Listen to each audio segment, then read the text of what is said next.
Nshuti bakunzi bakurikira Zigamishi TV, assalamu alaikum wa rahmatullahi wa barakatuhu.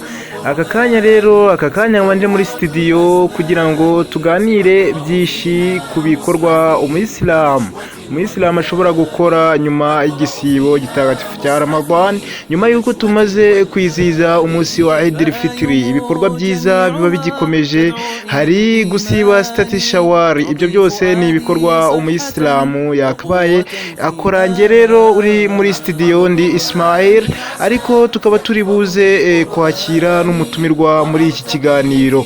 Rero reka dutangire ikiganiro cyacu twihanganisha abarwayi, mukomeze kwihangana, iryo ni igeno rya Allah subhanahu wa ta'ala. Namwe abagize ibyago mugire umutima ukomeye, mwakire igeno rya Allah, kuko Allah abitubwira neza, atubwira ati ni ikirahure buri roho yose iza anyweramo. Rero mukomeze mugire kwihangana abagize ibyago. Abari muri diaspora namwe dutangira ikiganiro cyacu tubasuhuza, kuko muri abantu bagaciro, muri abantu b'ingenzi. Subscribe zanyu mwakanze kuri Zigamishi TV turabashimira, ahubwo icyo tubasaba ni kuguma kuba hafi ya Zigamishi TV kugira ngo tubashe kunguka ibyiza ku bumenyi bw'idini yacu ya Islam. Rero muri studio ndabona umutumirwa wacu yamaje kuhagera, reka tumwakire atuganirire byinshi kuri iyi minsi itandatu ya nyuma y'igisibo cya Ramadan.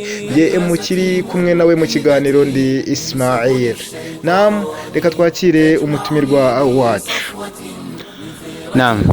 Bismillah walhamdulillah wassalatu wassalamu ala rasulillah. Assalamu alaikum warahmatullahi wabarakatuh. Shimwe nikuzo ni bya Allah, mahoro n'imigisha basakare ku ntumwa y'Imana Muhammad n'abiwe n'abasangira nyendobe n'abazaguma gutera ikirenge mu cyabo kugeza ku munsi w'imperuka. Dusaba Allah subhanahu wa ta'ala yuko yadushyira muri abo akazaduhuza nabo ku munsi w'imperuka, Allahumma amin. Nyuma y'ibyo nkuko babibabwiye, ndi umutumirwa w'uyu munsi kuri Zigamishi TV. Nkaba amazina yanjye nitwa Bakundukize Asman. Mwabyumvishe rero muri studio zacu dufitemo Asman. Uyu Asman akaba agiye kudusobanurira byinshi kuri iyi minsi itandatu yo guherekeza igisibo gitagatifu cya Ramadan. Ese niki umuyisilamu ashobora gukora kugira ngo arusheho kuba hafi na Allah subhanahu wa ta'ala? Sheikh Asman, niki umuyisilamu ashobora gukora muri iyi minsi itandatu maze Allah subhanahu wa ta'ala agakomeza akumubungabunga, amuhundagazaho ingabirezi? Icyambere wenda cyakaranze umuyisilamu nyuma y'ukwezi kwimigisha kwa Ramadan dusoje, nuko umuyisilamu atacika intege mu bikorwa byose byo kwegereza Allah by'amasengesho yarangwaga nabyo muri Ramadan.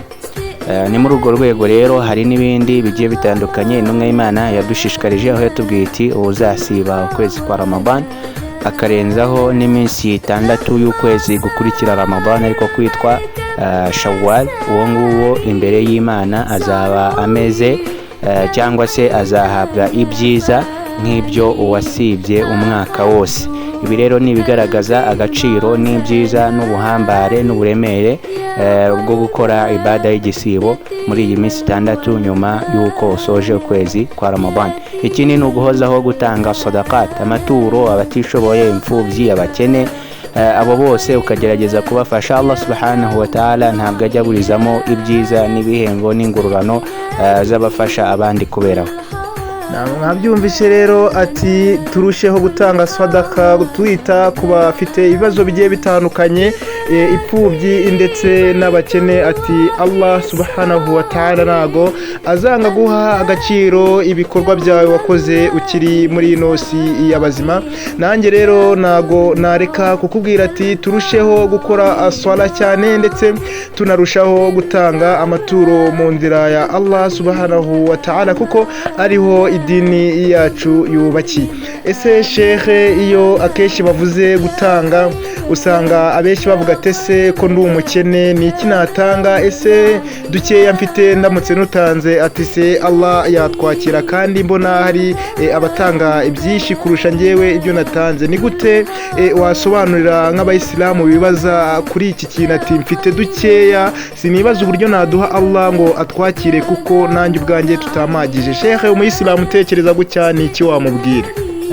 Uyu muyisilamu utekereza gutya, icya mbere namubwira nuko atagomba kwitakariza icyizere, ari mu nzira nziza. Ibi byarangaga n'abasangirangendo, kurushanwa mu byiza ni ikintu gikomeye cyane. Umuntu yatanga isadaka irengeje yawe ukumva ufite agahinda kuko utabonye nk'ibye nawe kugira ngo bitange mu nzira y'Imana. Ibi biri mu bintu bibiri n'umwe Imana yatubwiye tugomba kugiraho ishyari kuri ibi bintu biremewe. Ku muntu usoma Qur'ani n'uwa mbere nawe kwifuza ko wayisoma nk'uko ayisoma utagamije amaronko y'isi cyangwa ikindi cyo cyose uretse kwishimirwa na Allah. Hanyuma ikindi ni ukubona uwo Allah yahaye imitungo akaba agerageza kuyitangamo uko ashoboye, agaha ba nyir'ukuri kwabo kubera Imana, nawe bikagutera ishyaka n'ishyari ryo kumva wahabwa imitungo nk'iye nawe ukajya ubigenza utyo, cyangwa se ukanamurusha ukajya uyitangamo kubera Allah subhanahu wa ta'ala. Rero gutanga ntabwo bigombera kuba ufite ibya mirenge, kubera yuko dufite ingero nziza mu batubanjirije mu basangirangendo b'intumwa y'Imana. Ni ukuvuga ngo harimo abari abakire batangaga byinshi bya mirenge, harimo abari bari mu kigero kiringaniye hagati na hagati, nabo bagatanga mu bushobozi bwabo. Yewe harimo n'abatarabaga bafite icyo bafite, ariko nabo batangaga agahinda n'amarira, baturaga Allah subhanahu wa ta'ala yo kubura icyo batanga mu nzira ye kandi babishaka. Ibyo tubihamirizwa n'umurongo wa Qur'ani, aho Allah subhanahu wa ta'ala atubwira ati tawallaw wa a'yunuhum tafidu min ad-dam'i hazanan alla yajidu ma yunfiqun.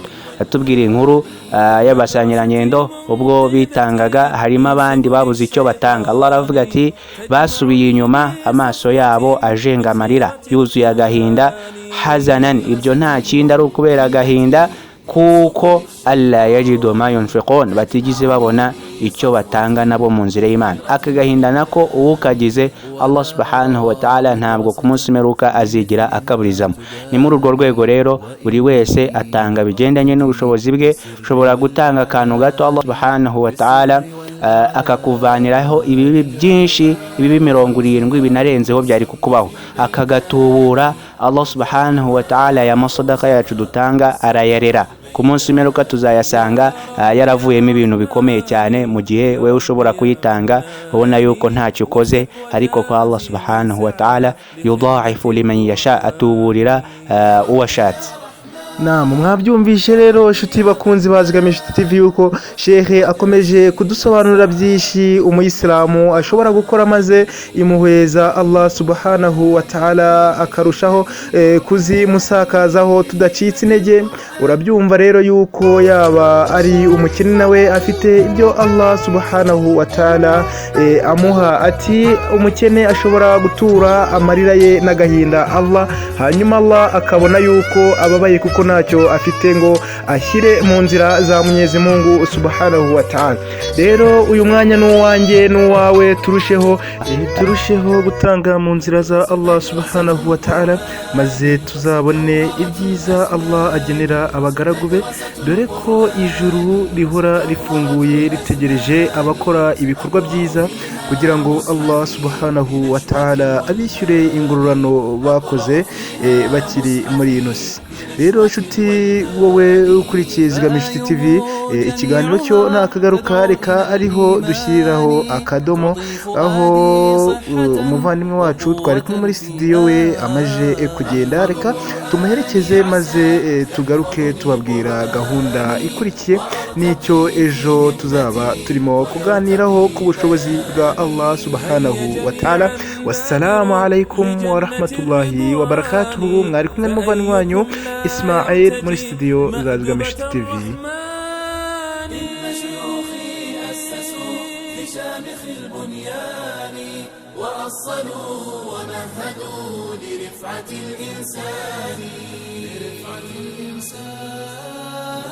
مدرسة القرآن جوهرة الأزمان، مدرسة مدرسة القرآن جوهرة الأزمان أقرأ فيها مصحفي بنشوة الولهان.